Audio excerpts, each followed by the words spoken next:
বিচার প্রধানমন্ত্রী বাংলার জনগণের দোয়া থাকলে আল্লাহর রহমত থাকলে 100% বিএনপি যোগ্য সন্তান তারেক রহমান পাবি দেশ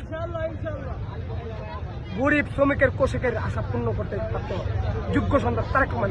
এই খালেদা জিয়া মারা গেছে কিন্তু খালেদা জিয়ার আদর্শ তো গেছে কার কাছে?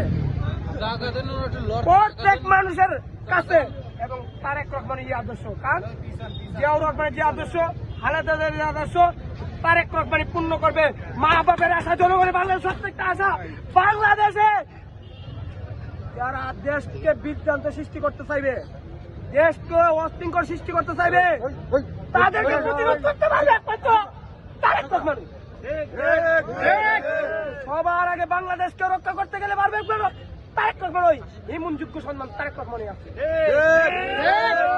আর যারা কইব পাইতারা করে কইব না, পাইতারা যুগ করে কর না, বিএনপি কে বিচ্ছিন্ন করতে হবে। শোনেন, বিএনপি কে বিচ্ছিন্ন করতে যাবো আমি তোমাদের বলবো, তোমরা স্বৈরাচার আমলো স্বৈরাচার আসলো, স্বৈরাচার আমলো স্বৈরাচার লেবেশ পাল্লাইছো, বড় বড় দাড়ি